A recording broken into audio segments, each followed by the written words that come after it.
3-4 months अगर आप after delivery ध्यान दोगे कि क्या करना है, तो वो आपको एक लॉन्ग टाइम पेन बनने से आप रोक सकते हैं। जब बेबी को लिफ्ट करना है तो लेग मसल्स को यूज करना चाहिए, ना कि तो घर में एक ऐसा टेबल आपको बनाना चाहिए। इवन मतलब बेबी का पोस्चर सही रखने के लिए कितना अवेयरनेस होना चाहिए? Postpartum depression is a real thing. तो नई मदर है, वो आसपास के लोग उसको समझ नहीं पाते। उसके बाद फिर डिलीवरी अपने आप में एक बहुत बड़ा प्रोसेस है, या आप ना करें तो वो एक लॉन्ग टाइम एक क्रोनिक पेन बन जाता है। कुछ मदर्स क्या होती है कि सिटिंग पोजीशन में फीड कराती हैं, कुछ मदर्स क्या होती है कि लेट के बच्चे को फीड कराते हैं। तो इन दोनों में बेस्ट पोस्चर कौन सा है? कि लैक ऑफ स्लीप का बहुत बड़ा रोल है।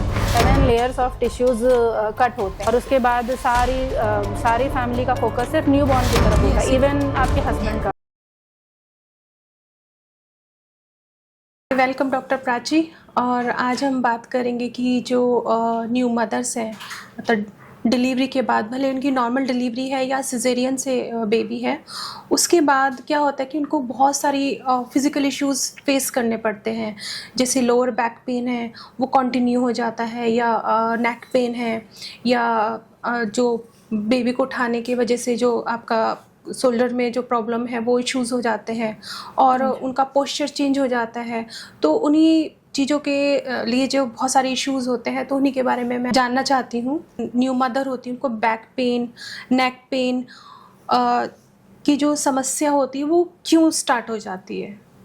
हाँ, देखिए डिलीवरी के बाद क्योंकि वुमेन जो बॉडी है वो एक मतलब बहुत बड़े चेंज से मतलब गुजरती है। आपका सेंटर ऑफ मास जो है आगे की तरफ शिफ्ट होता है, आपके एब्डोमिनल मसल्स वीक हो जाते हैं because of uterus expansion, abdominal muscles weak हो जाते हैं।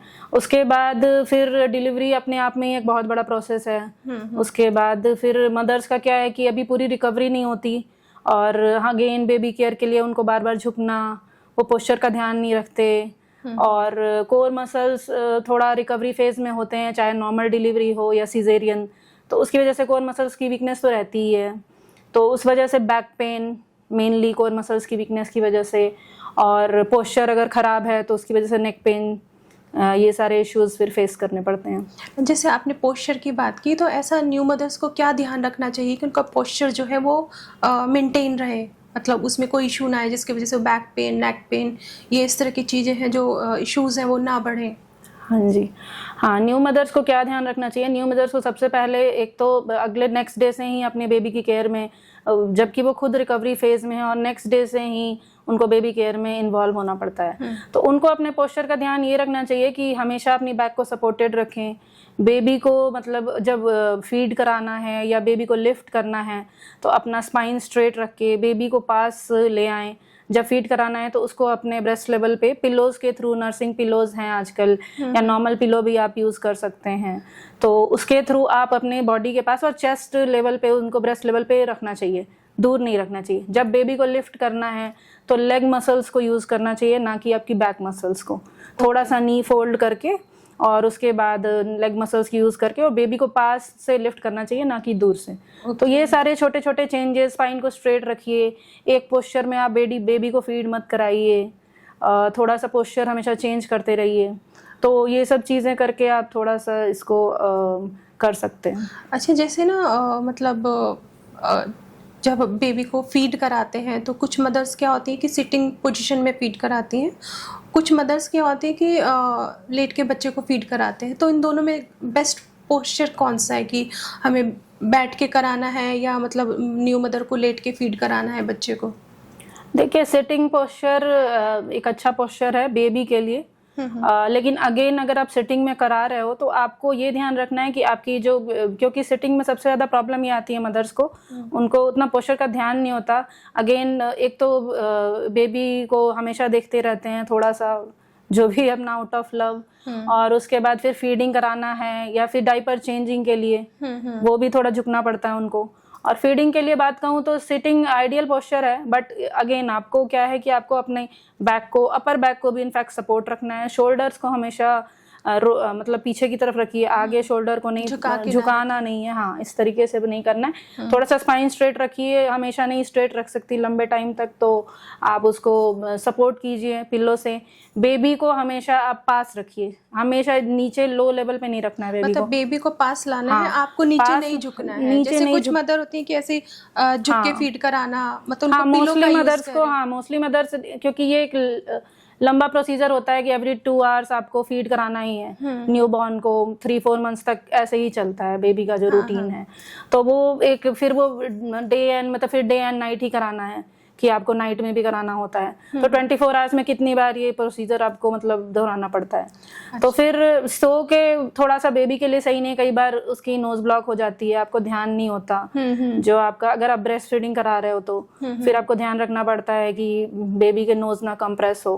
तो सिटिंग एक आइडियल पोस्चर है, लेकिन अगेन आप हमेशा पोस्चर चेंज करते रहिए, अपनी बैक को सपोर्ट रखिए और शोल्डर्स को आप आगे ना झुकने दें। ठीक है, बेबी को चेस्ट लेवल पे हमेशा फीड कराते समय उसको पिलोज यूज करिए, जितना आप पिलोज यूज करोगे बेबी के लिए भी अच्छा है और आपकी बैक के लिए। मतलब हमें जो है आर्म से हमें बेबी का वेट नहीं लेना है ब्रेस्ट फीडिंग कराते हुए। हमेशा जो नर्सिंग पिलोज हैं वो हमें यूज करने होते हैं। हाँ जी बिल्कुल। नाइस। जैसे डॉक्टर डिलीवरी के बाद जो न्यू मदर्स होती हैं तो उनको कभी एक पोस्चर के लिए एक अवेयरनेस नहीं दिया जाता मोस्टली। तो क्या उसमें जैसे अगर जो डॉक्टर हैं वो सजेस्ट कर रहे हैं कि आपको एक फिजियोथेरेपिस्ट का सजेशन लेना चाहिए अपने पोस्चर मेंटेन करने के लिए, तो ये कितना ज़रूरी है कि हाँ आफ्टर डिलीवरी एक नई मदर को अवेयरनेस हो कि मुझे अपने पोस्चर कैसे रखना है, मुझे अपनी बैक का, नेक का और इवन मतलब बेबी का पोस्चर सही रखने के लिए कितना अवेयरनेस होना चाहिए मदर के लिए, मतलब कितना वहाँ पे एक होनी चाहिए, उसके लिए ट्रेनिंग होनी चाहिए? हाँ जी बिल्कुल, ट्रेनिंग बहुत ज़रूरी है, क्योंकि ये ही आजकल बहुत कॉमन प्रॉब्लम हो गई है after delivery, neck pain, back pain और इवन शोल्डर पेन, और उसकी वजह से जो मसल फटीग होता है वो सब चीज़ें हमेशा कहीं ना कहीं पेन बना ही रहता है आफ्टर डिलीवरी। तो ये अवेयरनेस बहुत ज़रूरी है। फिजियोथेरेपिस्ट जैसे हम देखते हैं आफ्टर डिलीवरी हॉस्पिटल्स में लैक्टेशन एक्सपर्ट्स होते हैं, वो आपको सिखाते हैं कि न्यू मदर्स को पता नहीं होता कि बेबी को कैसे लैच कराना है। तो इसी तरीके से देखिए कई जगह पे, बल्कि जो मेट्रोपॉलिटन सिटीज़ हैं वहाँ फिजियोथेरेपिस्ट आते हैं, विजिट करते हैं और वो आपको गाइड भी करते हैं नॉर्मल डिलीवरी में और सिजेरियन में भी कि आपको कैसे अपनी एक्टिविटीज़ करनी है, पोस्चर का भी बताते हैं। लेकिन हाँ आई थिंक छोटे शहरों में अभी इतनी अवेयरनेस नहीं है। मैं जानना चाहती हूँ कि जो छोटे शहर हैं वहाँ पर ये अवेयरनेस नहीं है अभी कि, और ये मोस्टली प्रॉब्लम ना 99% न्यू मदर्स को आती ही हैं और वहाँ पर ये अवेयरनेस और ये ट्रेनिंग है ही नहीं। तो आप थोड़ा सजेस्ट कीजिए उन मदर्स के लिए जिनको कि ट्रेंड नहीं किया गया हॉस्पिटल्स में कि आपको पोस्चर कैसे रखना है, बेबी को कैसे रखना है, तो उनके लिए कुछ 2-3 चीज़ें जो आप सजेशन देना चाहे तो प्लीज़।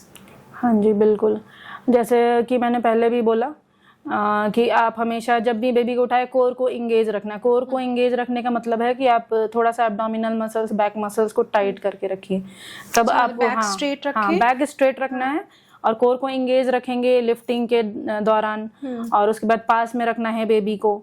ठीक है, और आफ्टर डिलीवरी आप पहले काम ये कर सकते हो कि नेक पेन बहुत कॉमन रहता है लेडीज में, क्योंकि डिलीवरी के टाइम में भी बहुत स्ट्रेस होता है जॉइंट्स में और नेक पेन बहुत कॉमन देखा गया है। तो आप नॉर्मल नेक की मूवमेंट्स कर सकते हैं। ठीक है, चिन टक्स आप कर सकते हैं, नॉर्मल कुछ एक्सरसाइजेज होती हैं जो कि सेफ है। आप शोल्डर श्रग्स कर सकते हैं। ठीक है, और उसके बाद अगेन आप अपने जैसे थोड़ा सा शोल्डर को पीछे रिट्रैक्ट करके, मतलब आगे की तरफ झुकाना नहीं है, रोल नहीं करना है। ठीक है, स्पाइन को स्ट्रेट करके ये लाइट चीज़ें, लाइट एक्सरसाइजेस आप कर सकते हैं। और उसके बाद अगेन जैसे मैंने बोला कि पोस्चर का ध्यान आप कैसे रख सकते हो कि आपको हंच नहीं करना है आगे। ठीक है, कभी भी किसी भी तरीके से झुकना नहीं है, क्योंकि मोस्टली यही प्रॉब्लम आती है कि अपर बैक से आप झुक जाते हैं इस तरीके से और हमेशा ऐसे फीड कराते हैं या बेबी को देखते रहते हैं। तो ये चीज़ आपको नहीं करनी है। और डाइपर चेंजिंग, हाँ दूसरी ये चीज़ है फीडिंग के बाद कि डाइपर चेंजिंग मोस्टली लोग बेड पे करते हैं। तो बेड का जो हाइट होता है लो होता है। अब आपको लोअर बैक और अपर बैक दोनों आपकी स्पाइन झुक के आप डाइपर चेंज करते हो। तो घर में एक ऐसा डाइपर चेंजिंग टेबल आपको बनाना चाहिए इनिशियल कुछ टाइम के लिए कि आपको थोड़ा सा वो ऊपर के हाइट पे हो, ताकि आपकी स्पाइन स्ट्रेट रहे और आप इजीली बेबी केयर कर पाओ।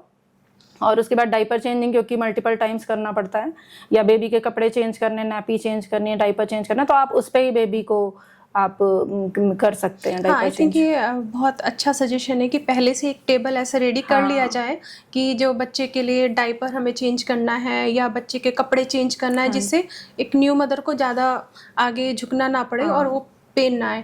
अच्छा, जैसे नॉर्मल डिलीवरी है या फिर जो सिजेरियन डिलीवरी है, तो इन दोनों में जो सिजेरियन वाला जो केस होता है उसको बैक पेन का इशू जो नॉर्मल डिलीवरी वाली जो न्यू मदर है उससे ज़्यादा होता है, तो उसको और एक्स्ट्रा केयर ऐसा क्या करना चाहिए कि, और दूसरा वो जो बैक पेन है वो लाइफ लॉन्ग या मतलब बहुत काफ़ी लंबे टाइम तक वो रिटेन हो जाता है बैक में, तो वहाँ वो क्या ध्यान रखे? मतलब बिफोर डिलीवरी भी कुछ ऐसे सजेशन होंगे जो शायद आप बताएंगी कि एक जो माँ है, जो बेबी आने वाला है, डिलीवरी होने वाली है, तो उससे पहले भी जो क्या हम प्रिकॉशंस ले सकते हैं?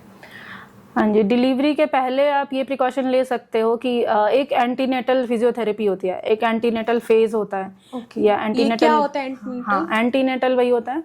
एंटीनेटल योगा भी करा रहे हैं लोग। इसमें आपको क्या कुछ सेफ एक्सरसाइजेज होती हैं। अगर आप during the 9 months her trimester के हिसाब से अगर आप थोड़ा एक्टिव रहते हैं, कुछ एक्सरसाइजेज करते हैं जिससे आपका स्पाइन की मोबिलिटी, स्ट्रेंथ जो आपके कंडीशन के हिसाब से सही है, ये नहीं है कि सारी एक्सरसाइजेज आपको करनी है। एंटीनेटल का मतलब ये है कि एक स्पेसिफिक टाइप ऑफ एक्सरसाइजेज हैं जो हर ट्राइमेस्टर में, जैसे फर्स्ट ट्राइमेस्टर में आप थोड़ा ज्यादा कर सकते हो, सेकंड में, थर्ड में थोड़ा ज्यादा स्पेसिफिक हो जाना पड़ता है, क्योंकि वेट अगेन बेबी का वेट भी बढ़ जाता है और आपका भी वेट काफी गेन हो जाता है। और तो वो सब एक्सरसाइजेज आपको करनी चाहिए।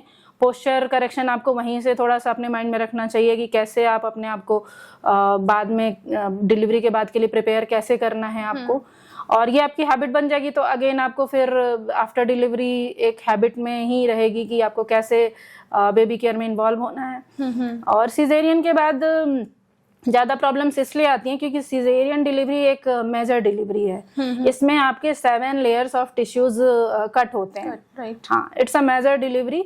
ये अलग बात है क्योंकि इसकी डिमांड, इस जो हमारी कंडीशन है उसकी डिमांड ये है कि अगले दिन से ही आपको थोड़ा भी रेस्ट का टाइम नहीं मिलता और आपको न्यूबॉर्न का केयर करना ही है। आपकी बॉडी अभी रिकवर नहीं हुई, आप एक मेजर सर्जरी से निकले हो और from the very next day आपको इन्वॉल्व होना है। और जो न्यूबॉर्न की डिमांड्स हैं, फिर रात में उठना, स्लीप, सब कुछ डिस्टर्ब होता है आपका। तो इसलिए सिजेरियन डिलीवरी में 7 लेयर्स ऑफ टिश्यू कट होते हैं और एब्डोमिनल मसल्स में भी कट होता है।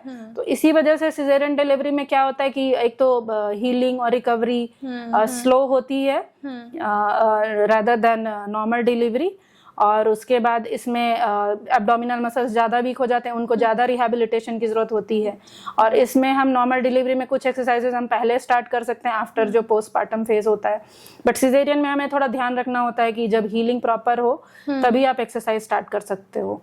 तो इसीलिए सिजेरियन में आई थिंक टाइम ज़्यादा लगता है, और अगर आप पूरी तरीके से प्रॉपरली एक्सरसाइज और पोस्टपार्टम केयर आपको नहीं पता या आप ना करें तो वो एक लॉन्ग टर्म एक क्रोनिक पेन बन जाता है। लेकिन जो न्यू मदर होती है उसको काफ़ी इमोशनली टर्मोइल से गो थ्रू होना पड़ता है कि इमोशनली बहुत सारे फेजेस आते हैं, और कहते हैं कि पेन जो है उसका कॉज है इमोशनल एक कोई भी फिनोमेना होना। तो जो इमोशनल एक न्यू मदर के अंदर जो चेंजेस आते हैं, क्या उसके वजह से भी ये बॉडी पेन होना, ये खैर पोस्चर तो हम नहीं कह सकते, बट जो बॉडी पेन्स होते हैं क्या उसके पीछे भी इमोशनल एक फेज का होना भी आई थिंक एक रीज़न होता होगा? हाँ जी, बिल्कुल रीज़न है। जैसे कि आजकल हम सुन रहे हैं postpartum depression. Postpartum depression is a real thing. वो न्यू मदर्स में मतलब होता ही है। और इसमें आप जो कह रहे हो कि इमोशंस क्या फिजिकल पेन का कारण बनते हैं, तो बिल्कुल आपके, अगर आप इमोशनल हो रहे हो, मतलब अगर आपको डिप्रेशन में हो, पोस्टपार्टम डिप्रेशन, क्योंकि आपका हार्मोन्स जो आपके ड्यूरिंग डिलीवरी होते हैं वो काफी टाइम तक आपकी बॉडी में प्रेजेंट होते हैं, ठीक है, तो उसकी वजह से आपको इमोशनल स्ट्रेस की वजह से फिर ये पेन, आपको लैक ऑफ कॉन्फिडेंस, आपको मसल फटीग, हेडेक, ये सब चीज़ें आपको प्रॉब्लम्स हो सकती हैं। जब भी आप स्ट्रेस लोगे या आप depression is because of stress and all these things, hormonal problem. हाँ, लैक ऑफ स्लीप का बहुत बड़ा रोल है। जब भी आप, क्योंकि जब हम सोते हैं, स्लीप बहुत इंपॉर्टेंट है खासकर की न्यू मदर्स के लिए, क्योंकि तभी आपकी बॉडी रिकवर कर रही है। जो आप एक बड़े से फेज से गुजरे हो, डिलीवरी जैसे फेज से, तो बॉडी तभी रिकवर करेगी जब आपको प्रॉपर स्लीप मिलेगी। तभी आपकी मसल्स रिपेयर होती हैं, रिकवर होती हैं, बॉडी भी रिकवर होती हैं, आपके ऑर्गन्स भी। लेकिन जब लैक ऑफ स्लीप है तो ऑफ कोर्स आपको फिर मसल फटीग हर जगह, हर टाइम आपको लॉस ऑफ एपेटाइट हो जाता है, और इमोशनल स्ट्रेस, इमोशनल भी इंसान तभी होते हैं जब लैक ऑफ स्लीप होती है। हाँ, बट आई थिंक हमारा जो आजकल सोसाइटी है, तो वहाँ पर जो बहुत सारी चीज़ें ना, न्यूबॉर्न है और जो नई मदर है, उसको समझना थोड़ा सा बहुत मुश्किल है। जो आसपास के लोग हैं उसको समझ नहीं पाते कि वो कितने एक कैसे फेज से गुजर के आई है। भले वो नॉर्मल डिलीवरी है और सिजेरियन है तो वो एक्सट्रीम केस है, तो वहाँ पर भी उन लोगों का सपोर्ट, उन लोगों का जो एक न्यू मदर चाहती है कि इमोशनल सपोर्ट मिले, एक मेरे को प्रॉपर केयर मिले। But in India, specially in छोटे सिटीज़ में, वहाँ पर एक न्यू मदर को समझा जाता है कि मतलब उसको तो कुछ हुआ नहीं है, सारी केयर जो होती है वो न्यू बॉर्न के लिए ही लोग करते हैं आसपास के, और न्यू मदर से भी एक्सपेक्ट करते हैं कि वो भी न्यू बॉर्न के लिए ही केयर करे। और उस न्यू मदर का कोई उसमें उसको इमोशनली सपोर्ट या उसको फिजिकली सपोर्ट बहुत कम होता है। और यही एक रीज़न मुझे एक इंडियन जो मदर हैं उनमें लास्ट फेज तक, मतलब हर एज के किसी भी पड़ाव तक, वो जो स्टार्टिंग से जो पेन्स हैं वो बहुत जल्दी उनकी बॉडी में रिटेन होने लगते हैं। जैसे आपने देखा होगा कि जो इंडियन मदर्स हैं जो बहुत यंग हैं, लेकिन धीरे धीरे जैसे उनको बैक पेन, नेक पेन, फिर नी पेन, फिर उनका ये सोने का दिक्कत और इमोशनली जो टर्मोइल्स जो रहते हैं वो लाइफ लॉन्ग बन जाते हैं। तो ऐसा नहीं लगता कि जो आसपास के लोग हैं, भले वो कोई भी हैं, रिश्ते में हस्बैंड हैं, मदर इन लॉ हैं या और रिलेटिव्स हैं, कि उसको न्यू मदर का थोड़ा ध्यान रखना चाहिए। इसके बारे में आप क्या कहेंगे? क्योंकि आप ऐसे पेशेंट को डील करते हैं कि उनको फिजिकल प्रॉब्लम नहीं है but due to emotional turmoils उनकी बॉडी में पेन्स हैं, तो आप उनको कैसे काउंसिल करते हो फिर? हाँ जी, आपकी बात बिल्कुल सही है। इंडिया में ये अवेयरनेस नहीं है, क्योंकि यहाँ पे क्या होता है कि खासकर छोटे शहरों में कि मदर्स का मतलब डिलीवरी और ये सब चीज़ें चाहे नॉर्मल हो या सिजेरियन हो, इसको एक नॉर्मल फेनोमेना की तरह वो देखते हैं। हाँ। कि ये तो हर लेडी करती है, आपने कुछ नया नहीं किया है। बिल्कुल। अगर कोई और सर्जरी किसी पार्ट की होगी तो उसको वो मानते हैं कि हाँ कुछ हुआ है, कोई मेडिकल इमरजेंसी है। इवन टीथ का सर्जरी को बहुत बड़ा सर्जरी बोलते हैं। हाँ बिल्कुल। बट एक मदर ने जो एक 7 लेयर कट करके एक बच्चा पैदा किया है, उसका पेन वो, क्योंकि वो बोलते कि तो नेचुरल प्रोसेस है, ये तो सब लोग करते हैं, लेकिन उस न्यू मदर के लिए कितना किलिंग प्रोसेस है ये। बहुत किलिंग है, और कहीं ना कहीं यही उनके स्ट्रेस को बढ़ाता है, और यही चीज़ ज़्यादा इम्पॉर्टेंट है आपके डिप्रेशन में जाने का। जब आपको लगता है कि आपने इतना मतलब अपनी बॉडी को इतने चेंजेस करके और इतना सब कुछ आपने झेल कर एक बच्चे को, न्यूबॉर्न को आपने जन्म दिया है, और उसके बाद सारी फैमिली का फोकस सिर्फ न्यूबॉर्न की तरफ होता है, इवन आपके हस्बैंड का भी। बिल्कुल। हाँ, बट मदर जो है उसका कोई ध्यान नहीं रखता। जब तक प्रेगनेंसी में उसका ध्यान रखा जाता है, क्योंकि you are caring a baby. ठीक है, families I think, few families, हाँ, वो भी छोटे शहरों में कम है, क्योंकि उनके लिए छोटे शहरों में तो ये कोई बड़ी बात नहीं है अगर आप एक बेबी कैरी कर रहे हो या आप प्रेग्नेंट हो तो। हाँ, थोड़ा सा प्रेगनेंसी में कहीं कहीं बहुत ज्यादा ध्यान रखते हैं, क्योंकि चलिए बेबी है, लेकिन जब बेबी बाहर आ गया तब फिर मतलब न्यू मदर्स के लिए कोई इमोशनल सपोर्ट बहुत कम होता है। आप मदर इन लॉ की बात कर रहे हो, फैमिली की बात कर रहे हो, तो बहुत कम होता है। सारे लोग बिजी हो जाते हैं न्यूबॉर्न में, एंड मदर्स जो इतने इमोशनल, मेंटल, फिजिकल चेंजेस से गुजर रही है, उसके हार्मोनल चेंजेस भी इतने सारे हैं, तो उसको कोई समझना नहीं चाहता। सब सोचते हैं कि क्या, what's a big deal in that, आपने क्या किया है। बिल्कुल, एक बच्चा ही तो पैदा किया, एक बच्चा ही पैदा करना कोई बड़ी बात नहीं है उनके लिए, क्योंकि ये सब करते हैं, ये एक वुमेन का मतलब हक है। वो सोचते हैं कि अगर ये कर दिया तो ऐसा कुछ नहीं है, हमारी मम्मी ने भी तो किया है, तो ये तो पीढ़ियों से चला आ रहा है। और सिजेरियन का भी लोगों में अवेयरनेस नहीं है, खासकर कि छोटे शहर के लोगों में। नॉर्मल डिलीवरी के बाद तो ठीक है, एक जो मदर होती है वो थोड़ा जल्दी रिकवर हो जाती है with in 45 days. But caesarean में क्योंकि हमारी डिमांड ऐसी है कि हम नेक्स्ट डे से बेबी केयर में लग जाते हैं, नेक्स्ट डे या द वेरी सेकेंड डे लग जाते हैं, लेकिन तब भी लोग ये नहीं समझ पाते कि ये बिकॉज ये न्यू मदर है इसलिए इसकी बेबी की डिमांड है कि उसको सब कुछ करना है, बट उसकी बॉडी अभी नहीं है उस तरीके से, उसके लिए रेडी नहीं है। तो वो समझ नहीं पाते कि ये एक मेजर सर्जरी है तो इसको भी रेस्ट देना चाहिए, या इसको भी थोड़ा इमोशनल इसको सपोर्ट करना चाहिए, या फिर अब ये कर रही है यानी कि शी इज फाइन। तो वो चीज लैकिंग है लोगों को समझने में कि सिजेरियन उनको लगता है कि आजकल तो बहुत सिंपल है, कोई प्रॉब्लम नहीं है, बल्कि इजीली मदर्स खुद चूज कर रही हैं। हाँ, कि नॉर्मल डिलीवरी ज्यादा टफ है, सिजेरियन डिलीवरी इजी है। तो फैमिली इस चीज पे भी उनका माइंडसेट चला जाता है कि मदर्स तो खुद चूज कर रही हैं सिजेरियन डिलीवरी, तो फिर उनके लिए इजी है। तो वो ये नहीं समझते कि उसके बाद जो नॉर्मल डिलीवरी में जो हीलिंग होती है आपकी body back to normal within मतलब 30 to 40 डेज हो जाती है। बट सिजेरियन डिलीवरी के बाद का जो पेन होता है और कई बार आपके स्कार में भी इन्फेक्शन हो जाता है कई लोगों को अगर आप प्रॉपर केयर ना करो। और जो स्टार्टिंग में कई बार मैंने बहुत देखा है कि जो लोग पहले फिजिकल एक्टिविटी में इन्वॉल्व नहीं है और उनका सिजेरियन हो गया तो उनकी एब्डोमिनल मसल्स इतनी वीक हो जाती हैं कि उनको इवन जो पहले नॉर्मल थे, एक लड़की थी, अब वो एक बेड से भी नहीं उठ पा रही है। बिल्कुल मैंने ऐसे केसेस देखे हैं। और उस टाइम फिर वो जो इमोशंस आप कह रहे हो, इमोशनल स्ट्रेस आता है कि हमारी बॉडी क्या थी और अब क्या बन गई, और दूसरे लोग उस चीज को समझ भी नहीं पा रहे।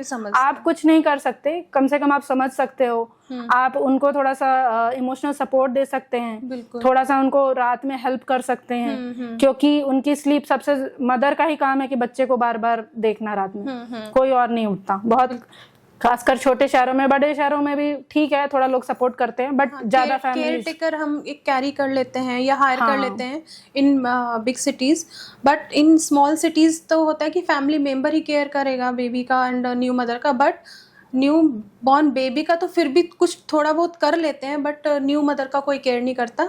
और जो बच्चा होता है उसका भी समझते हैं कि ये न्यू मदर इसका पूरा केयर करे।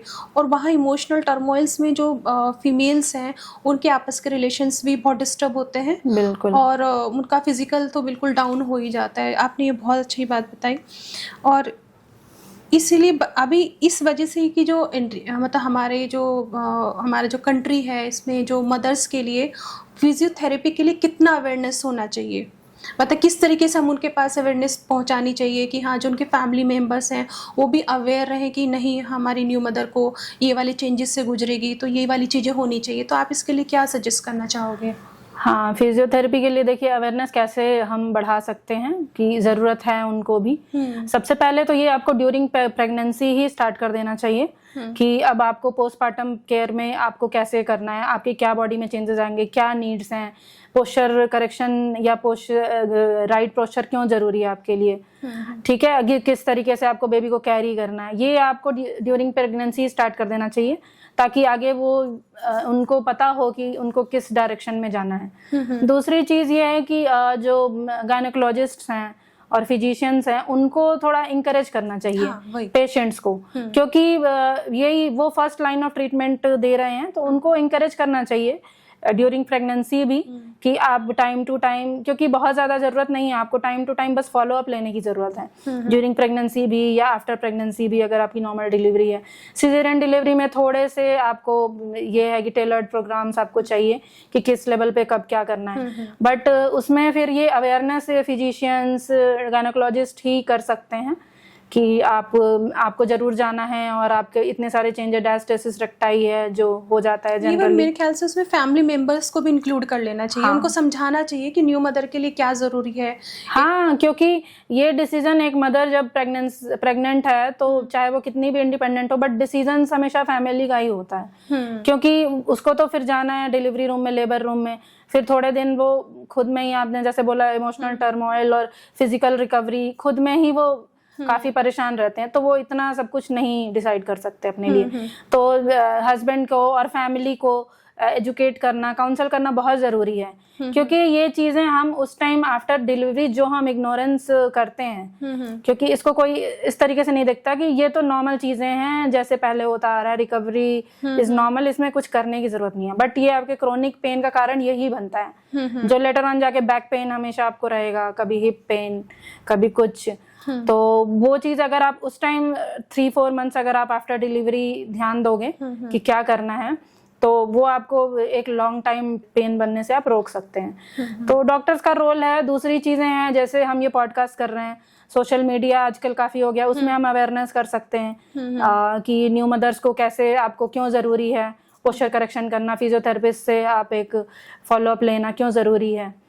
और कुछ कम्युनिटी वर्कशॉप्स कर सकते हैं, या कि जिसमें हम बता सकें कि एंटीनेटल फिजियोथेरेपी क्या होती है, पोस्टनेटल क्या होता है, आपका पोस्टपार्टम केयर क्या होता है, क्यों ज़रूरी है ये सब चीज़ें। तो ऐसे हम एजुकेट कर सकते हैं, और ऑफ कोर्स फैमिली को एजुकेट करना बहुत ज़रूरी है।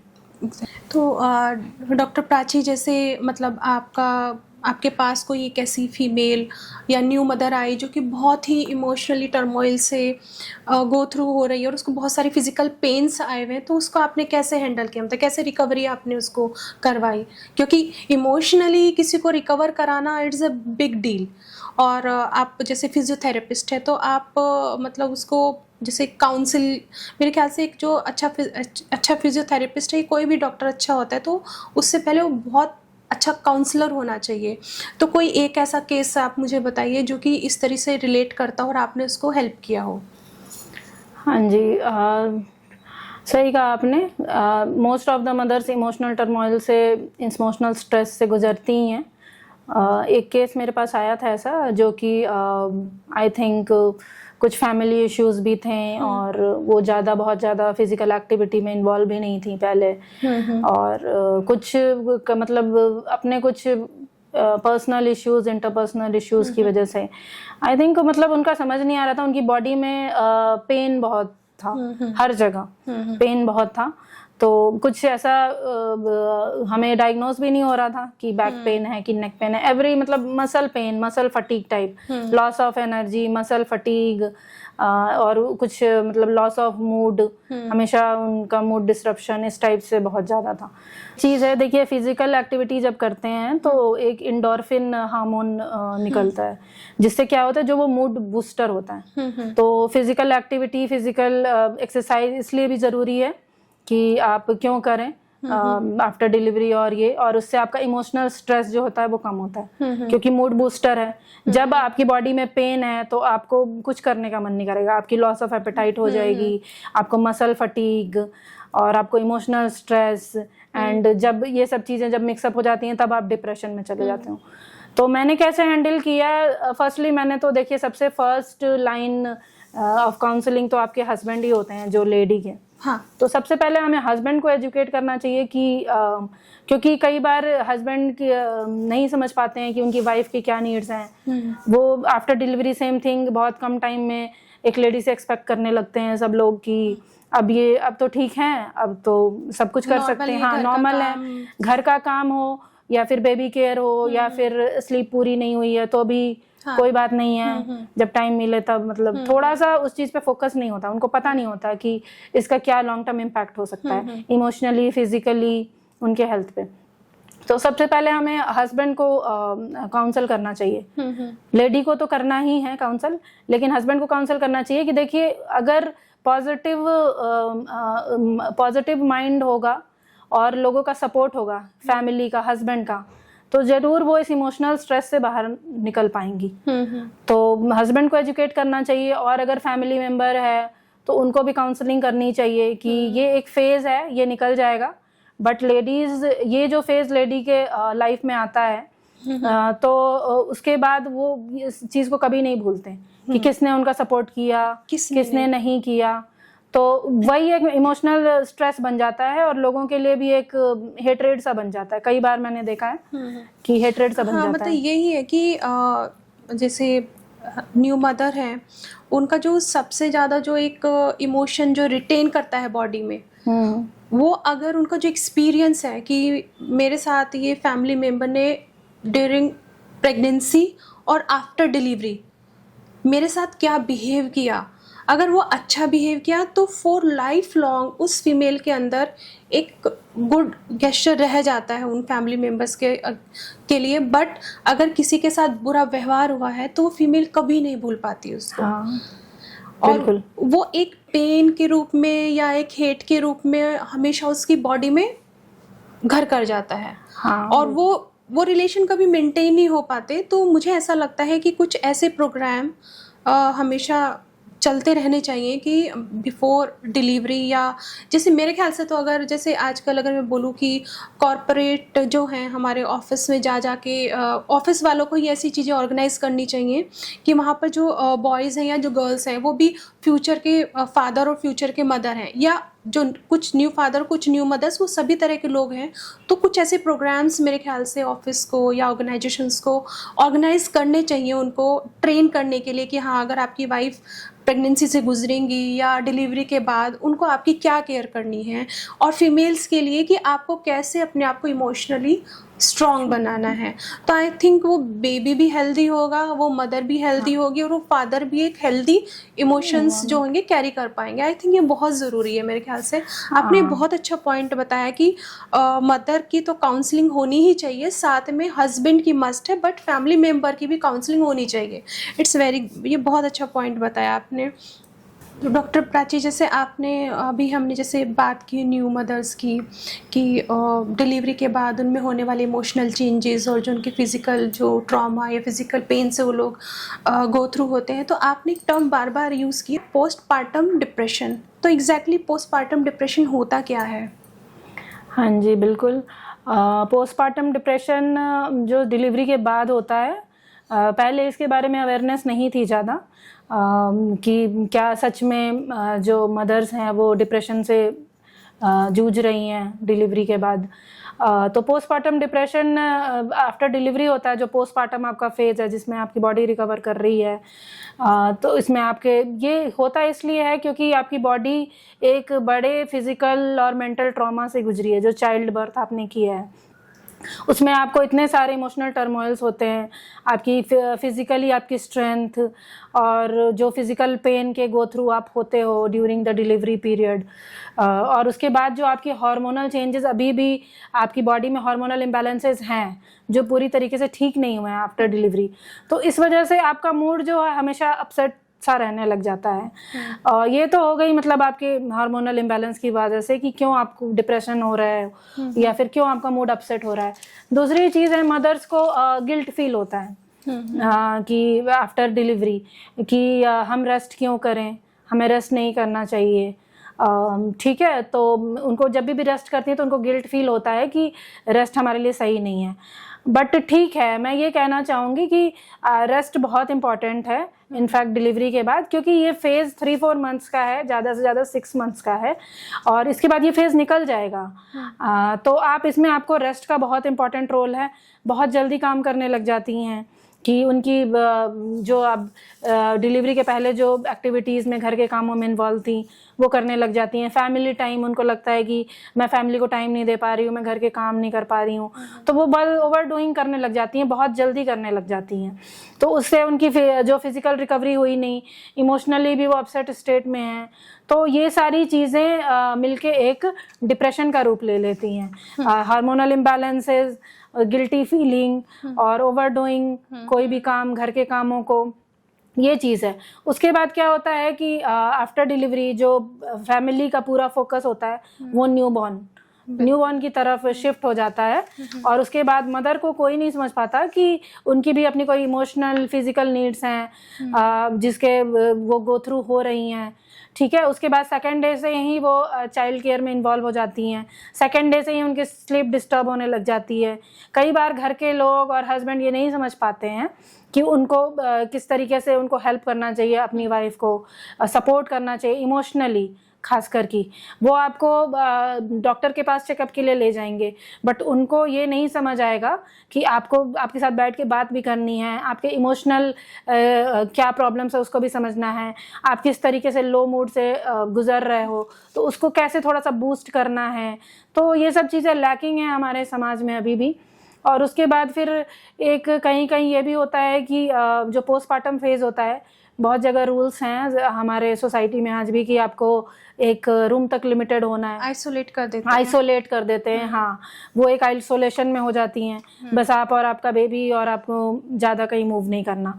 तो वो आप अपने आप को होम बाउंड और एक आइसोलेशन में एक फील करते हो, वो आपके मूड को और ज़्यादा लो करता है। ठीक है, और मूड को लो करता है और वो सारी चीज़ें मिलके एक डिप्रेशन आपका बन जाता है। तो और सबसे बड़ी चीज़ देखिए, जो मदर्स हैं, जो वाइफ है, जो लेडी है, वो हर चीज़ की प्रॉब्लम को झेल जाएगी, बट अगर कभी हस्बैंड आपकी इमोशनल प्रॉब्लम्स, आपकी फिजिकल प्रॉब्लम्स या आपसे कनेक्शन उस टाइम लैकिंग हो जाता है ड्यूरिंग द डिलीवरी पीरियड और प्रेगनेंसी पीरियड, अगर वो नहीं समझ पा रहे तो ये उनके मेंटल स्टेटस पे सबसे ज़्यादा इम्पैक्ट करता है, क्योंकि वो एक इंसान से सबसे ज़्यादा एक्सपेक्टेशन करती हैं कि ठीक है, कोई और मुझे समझे या ना समझे, मेरे हस्बैंड को ज़रूर समझना चाहिए।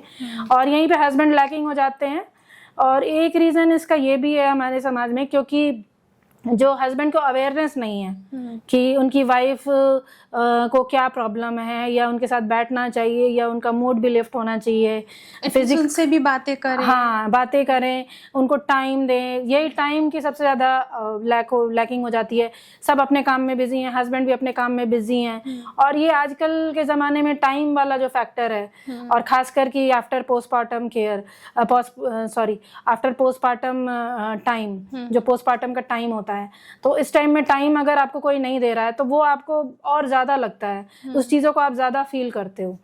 और हस्बैंड को अवेयरनेस नहीं है, क्योंकि ये अवेयरनेस कहाँ से आएगी जब अगर किसी मतलब किसी को अगर आप बचपन से एजुकेट कर रहे हो, अवेयरनेस दे रहे हो कि हाँ, लेडीज़ की ये भी प्रॉब्लम्स हो सकती हैं, लेडीज़ चाइल्ड बर्थ और प्रेगनेंसी के बाद इन सब प्रॉब्लम से गुजरती हैं, तो फिर वो कहीं ना कहीं वो गैप फिल होगा, कहीं ना कहीं उनको भी अवेयरनेस होगी कि हाँ, मेरी वाइफ को नीड है। बट उनको ये पता ही नहीं होता है कि क्या नीड है मेरी वाइफ को, क्यों उसका मूड इतना डिप्रेस हो रहा है, और किस फिजिकल चेंजेस से वो गुजर रही है। नींद में एटलीस्ट नींद उनको नहीं पूरी हो रही। हाँ, नींद पूरी नहीं हो रही है, ये भी सारा मतलब फीमेल्स जो लेडी का ही रिस्पॉन्सिबिलिटी है कि रात में उठें और बच्चे को बार बार जो भी है चेंजिंग करना है या फीड करना है। तो कई बार जो न्यूबॉर्न होता है, जो 3-4 मंथ्स का टाइम होता है, मल्टीपल टाइम्स न्यूबॉर्न नहीं उठते हैं, और कई बार वो सोते नहीं, इनफैक्ट पूरी रात वो नहीं सोते हैं। हर बच्चे का नेचर अलग होता है, हर बच्चे का, कुछ बच्चे पूरी रात नहीं सोते हैं, और लेट नाइट तो स्लीपर तो सारे बच्चे ही होते हैं, अगर सो भी गए तो हर 1-2 घंटे पे उठते रहेंगे। तो स्लीप डिस्ट्रप्शन भी एक कारण बन जाता है कि अगर आपकी नींद पूरी नहीं होगी तो आपको फटीग लगेगा, लो स्टीम होगा, आपका कॉन्फिडेंस लेवल भी डाउन होगा, आपको लगेगा कि you are not worth anything, जबकि आप बहुत पहले बहुत कुछ करते होगे, बट उस टाइम में आपका स्टेट ऑफ माइंड ऐसा होता है कि आपको लगता है कि आप वर्थ नहीं हो, आपका कॉन्फिडेंस बिल्कुल गिर जाता है, आप अपने आप को किसी चीज़ के लायक नहीं समझते। मतलब बॉडी चेंजेस और ये मूड स्विंग्स बहुत ज़्यादा बढ़ जाते हैं। तो ये सारी चीज़ें, इतनी सारी इमोशनल चेंजेस एक लेडी नहीं झेल पाती है, वही सब कुछ फिर पोस्टपार्टम डिप्रेशन के रूप में उनको फील होता है। और सही कहा आपने, जैसे कि एक जैसी वाइफ है, उसका जो एक इमीडिएट जो एक पार्टनर है वो हस्बैंड ही है, और अगर हस्बैंड ही इस चीज़ को ना समझे कि हाँ, मेरी वाइफ एक फिजिकल ट्रॉमा से गुजरी है, अभी वो आइसोलेशन में है, वो उसके फिजिकल चेंजेस इतने ज़्यादा हो गए कि उसका मूड खुद ख़राब होता है, उसकी नींद कंप्लीट नहीं हो रही है, वो डिप्रेशन में, एटलीस्ट मुझे तो समझना चाहिए, और फैमिली मेम्बर समझे ना समझे। और मेरे ख्याल से इन इंडिया, मतलब मुझे कहना नहीं चाहिए कि जो बॉयज़ हैं उनका अपब्रिंगिंग, उनका जो घर में वो इस तरीके से पले बड़े हैं कि जैसे अपनी मदर को तो हमेशा हर बच्चा है, वो भले बाहर की कंट्रीज़ में भी मदर को तो एक आयरन लेडी की तरह एक बच्चा देखता है, और वो वही बच्चा उसको बड़ा होता रहता है कि हाँ, मेरी मदर तो आयरन लेडी है, उनको तो कोई पेन ही नहीं होता, मेरी तो चाची मामी सब ऐसे हैं कि हाँ, बच्चा पैदा करना एक नॉर्मल प्रोसेस है। वही चीज़ वो एक अपनी वाइफ के अंदर भी देखता है कि ठीक है, ये तो सब नॉर्मल ही होता है। और दूसरा, हमारे यहाँ बच्चों को ऐसे इमोशनली, स्पेशली लड़कों को इमोशनली तैयार नहीं किया जाता है एक उसकी फीमेल पार्टनर के लिए कि उसको क्या चाहिए, क्योंकि हमारे समाज में वो पहले से ही नहीं है, क्योंकि जो मदर्स हैं, जो मतलब मदर इन लॉ हैं या खुद की मदर हैं, वो भी इसी फेज से गुजरी है, उनको भी नहीं मिला, तो उनको भी नहीं ये एक उनके अंदर एक नॉलेज है कि वो समझती है कि जैसे मैंने किया हाँ ये भी मुझे नहीं मिला तो उसको भी नहीं मिलेगा, तो क्या प्रॉब्लम है? What's a big deal. What's a big deal? बच्चा हमने भी पैदा किया है, हमारे हस्बैंड ने भी बच्चे को गोद में नहीं लेते थे, तो इसने भी नहीं किया। तो इवन कुछ बॉयज करना भी चाहते हैं तो वहाँ पर उनको ये कहकर रोक दिया जाता है ये तो सिर्फ एक फीमेल का काम है। और फिर मैं ये कहना चाहूँगी कि किसी भी फीमेल को हमेशा अपने आप को ये नहीं समझना चाहिए, गिल्ट नहीं फील करना चाहिए अपनी बॉडी को देख के, कि बॉडी शेमिंग नहीं होनी चाहिए, क्योंकि वो बहुत खूबसूरत ज़िंदगी को इस दुनिया में लेके आए हैं। तो आप एक जब इतनी खूबसूरत ज़िंदगी को दुनिया में लेके आए तो आप तो बहुत ही खूबसूरत हैं। और जैसे आपने बताया एज ए फिजियोथेरेपिस्ट कि आप अपनी इस लुक को ना देखकर अपनी स्ट्रेटनिंग, जो आपकी बॉडी स्ट्रेटनिंग है उस पर ध्यान दें, आप अपनी उसकी क्षमताओं को बढ़ाएं। उससे जैसे आपने बताया कि कोर एक्सरसाइजेज हैं, आइसोमेट्रिक एक्सरसाइज हैं जो स्ट्रेंथनिंग के लिए जो की जाती है वो करें, तो ये फेज़ निकल जाएगा और आप फिर अपनी दुनिया में वापस वही लेके आएंगे। So thank you so much doctor Prachi, बहुत ही अच्छी बातें आपने बताई और मेरे ख्याल से ये न्यू मदर्स के लिए बहुत ही हेल्पफुल होंगी और उनको इमोशनल ट्रॉमा, उनको फिजिकल ट्रॉमा से निकलने के लिए बहुत हेल्प करेंगे। तो thank you so much doctor Prachi. Thank you.